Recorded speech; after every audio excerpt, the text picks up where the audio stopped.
এখন কোরবানির বাজার প্রায় ছুঁই ছুঁই। এই অবস্থায় দেশের প্রতিটি ছোট বড় মাঝারি এবং প্রত্যন্ত অঞ্চলের প্রান্তিক খামারিরা প্রত্যেকেই তাদের গরুগুলোকে খাইয়ে দাইয়ে ধুষ্টপুষ্ট করে তুলেছেন আগামী কুরবানির হাটে বিক্রি করার উদ্দেশ্যে। কেউ করেছেন হাড্ডিসার গাভী গরু মোটা তাজা, আবার কেউ করেছেন ষাঁড় গরু, আবার কেউ করেছেন দুটোই। তবে আজকে এই ভিডিওর মাধ্যমে আমি আপনাদেরকে জানানোর চেষ্টা করব কোন গরুটি লালন পালন করলে বেশি লাভ হবে বা বেশি লাভ আসে। আসসালামু আলাইকুম। কোন গরুতে বেশি লাভ, দেশি ষাঁড় গরু নাকি দেশি গাভী গরু? দর্শক, দেশি হাড্ডিসার গরুতে বেশি লাভ নাকি ষাঁড় গরুতে বেশি লাভ মোটা তাজাকরণের জন্য?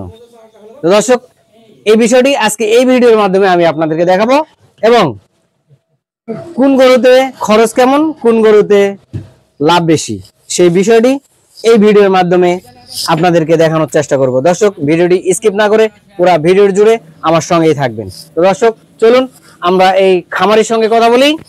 এই খামারটি দেখতেছেন, এখানে গরু রয়েছে 10-10টি, এখানে আছে 8টি, বাড়ির ভিতরে 2টি ষাঁড় গরু রয়েছে, দেশি ষাঁড় গরু সেই রকম।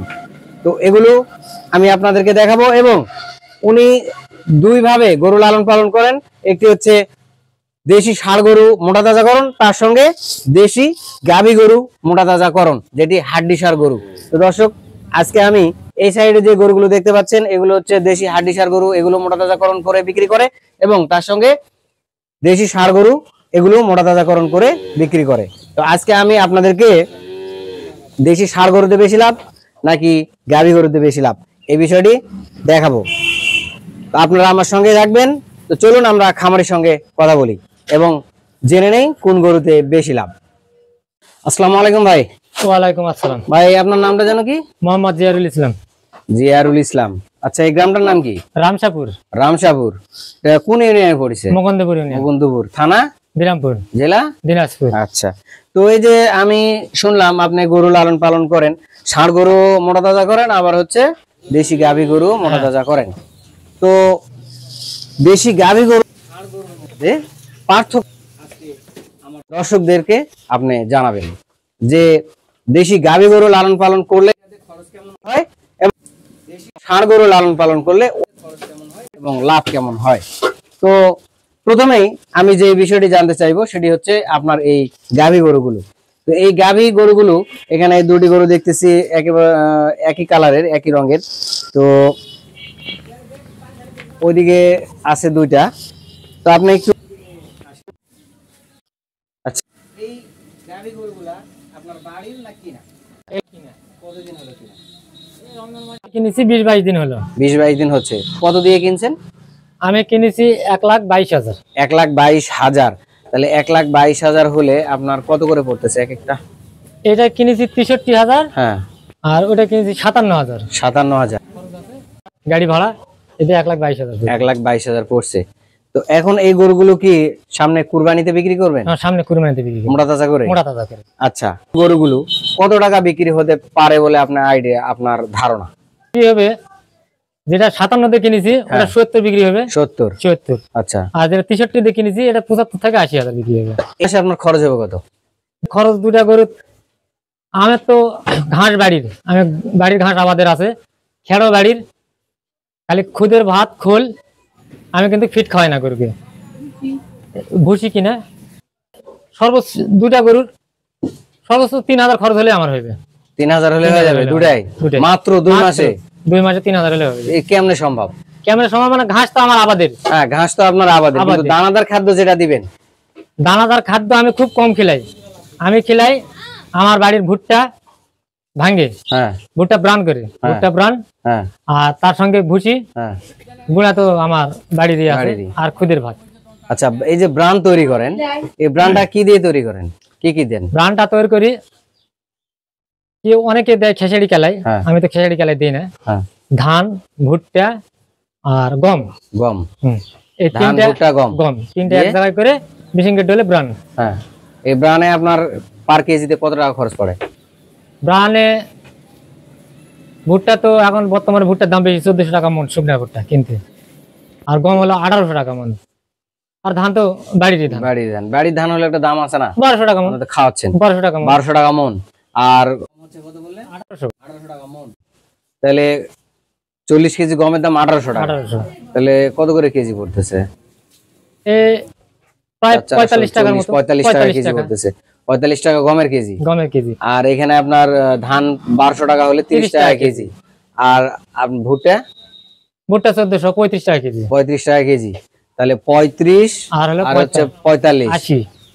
35 আর 45 80 80 আর এদিকে আপনার 30 110 টাকা কেজি আপনার হচ্ছে এই ধান ভুট্টা সব মিলাইয়ে পড়তেছে 110 টাকা 3 কেজির দাম হচ্ছে। তাহলে 3 কেজির দাম 110 টাকা হলে আপনার 35 টাকা বা 36 টাকা করে 36-37 টাকা এভারেজে পড়তেছে।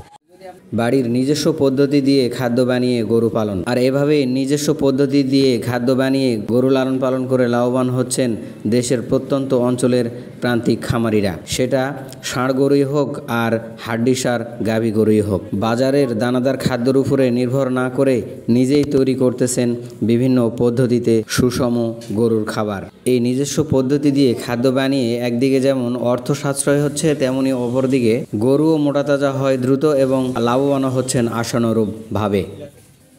কতটুকু পরিমাণে দিচ্ছেন? একটা গরুকে হাফ কেজি পরিমাণ প্রতিদিন দিলেই হবে। হাফ কেজি সারাদিনে হাফ কেজি? হ্যাঁ, যেটা দিবা লাগবে এক নিয়মে দেওয়া লাগবে, কোনোদিন কম কোনোদিন বেশি দিলে হবে। দিনে কয়বার খাওয়াবেন? সকাল আর সন্ধ্যা খাওয়াই। সকালে সন্ধ্যায়, মানে সকালে 1 পোয়া 250 গ্রাম, সন্ধ্যায় 250 গ্রাম। এটা শুধু কি ওই ঘাস খড় মিক্স করে এই খাবার মিক্স করে দেন না শুধু পানি খাওয়ান? কোনটা? শুধু একটা পানিতে দিয়ে গুলে খাওয়াচ্ছেন। তার সাথে ধানের গুঁড়া খুদের ভাত, খোল টোল দেন না? খোল খেলে খোল ভুসি খোল। তাহলে এই যে আপনি বললেন যে একটা গরুতে আপনার মাসে 3000 টাকা, দুটা গরুতে 2 মাসে 3000 টাকা হলে হবে? 3 থেকে 3500 হলে হয় যায়। হিসাবে আসতেছে না, বেশি আসতেছে। ওই যে আমার এই আরগুলা কিনা না, আরগুলা দিয়ে সবগুলা দিয়ে বাড়ির। ওই যে বাড়ির জন্য আপনি বলতেছেন যে এটা আমার খরচ এত, মানে যেটা কিনা লাগে ওটার হিসাব আপনি করেছেন। আচ্ছা ঠিক আছে। তো আপনি যেহেতু ওইটার হিসাব করেছেন সে অনুযায়ী আপনার বাড়ির, যেহেতু আপনার কি কি বাড়ি বলেন? ভুট্টা বাড়ির, ধান বাড়ির, গম শুধু কিনা? গম শুধু কিনা। মানে এই জন্য আপনি বলতেছেন যে আপনার এই দুটা গরুতে মাসে হচ্ছে 3 থেকে 3500 টাকা হলে হয়ে যায়। আপনার বাড়ি যেহেতু ওগুলা তো খরচ হচ্ছে, ওগুলা তো হিসাবে ধরতে হবে ওগুলা। আচ্ছা যাই হোক, তাহলে আপনার এই গরুতে হচ্ছে এতটুকু খরচ, এই দেশি গরুগুলোতে, তাই না? তাহলে আপনার এখন এই ষাঁড় গরুগুলোতে, এখন দেশি গরুগুলোতে যদি আপনার দুটা গরুতে আমি আপনার হিসাবের বাইরে ধরলাম, পার গরুতে আপনার মাসে 3000 টাকা করে খরচই ধরলাম, 3 দুগুণ 6000, দুটা গরুতে 12000 টাকা আপনার খরচ হবে। একবারে হেলাই দিলেও সব দিলে হবে, সবই হিসাব আমি ধরলাম। তো সব অনুযায়ী যদি আপনার প্রতিটা গরুতে মানে দিনে 100 টাকা করে খরচ হয়, মাসে হচ্ছে 3000। তো সেখানে আপনার দুটা গরুতে 3 3 6 6 দুগুণ 12000 টাকা 2 মাসে আপনার খরচ। তো 12000 টাকা খরচ হলে আপনার 1,22,000 টাকা কিনা। তাহলে সেখানে 12 আর হলো 22, 1,34,000। বিক্রি হবে কত? বিক্রি হবে 70 আর 80 ধরেন, 70 আর 80 আর 80, 1.5 লাখ। দুইটি গাভী গরুতে সমস্ত খরচাপাতি বাদ দিয়ে 3 মাসে যে লাভাংশ আসে সেটি আপনারা এই ভিডিওর মাধ্যমে জানতে পারলেন। এখন আমি আপনাদেরকে জানাবো ষাঁড় গরুর খরচাপাতি এবং লাভাংশের বিষয়। বন্ধুরা, একটি দেশি ষাঁড় গরুতে প্রতিদিন 100 থেকে 120 টাকা পর্যন্ত দানাদার খাদ্যের খরচা হয়ে থাকে। সেই হিসাবে ষাঁড় গরু কিন্তু লালন পালনের একটু সময় লাগে বেশি, সে অনুযায়ী খরচও হয় বেশি। ষাঁড় গরু এবং হাড্ডিসার দেশি গাভী গরু লালন পালনে লাভাংশের হিসাবটা অনেকটাই জটিল হলেও লাভের পরিমাণটা প্রায় সমানই হয়ে যায়। তবে দেশি হাড্ডিসার গাভী গরু লালন পালন করতে সময় লাগে কম, আর ষাঁড় গরু লালন পালন করতে সময় লাগে বেশি। পার্থক্য এটাই। এখন আপনি কোনটি বেছে নেবেন সিদ্ধান্ত আপনার। আপনি যেটিকে স্বাচ্ছন্দ্য বোধ করবেন সেটি আপনি বেছে নেবেন। তো দর্শক, ভিডিওটি কেমন লাগলো অবশ্যই কমেন্টসে জানাতে ভুলবেন না, এবং চ্যানেলটি অবশ্যই সাবস্ক্রাইব করবেন, পাশে থাকা বেল আইকনটি বাজিয়ে দিবেন পরবর্তী ভিডিও নোটিফিকেশন পাওয়ার জন্য। তো দর্শক, আজকে পর্যন্তই। ভালো থাকবেন, সুস্থ থাকবেন, দেখা হবে পরবর্তী ভিডিওতে। সে প্রত্যাশায় আল্লাহ হাফেজ, আসসালামু আলাইকুম।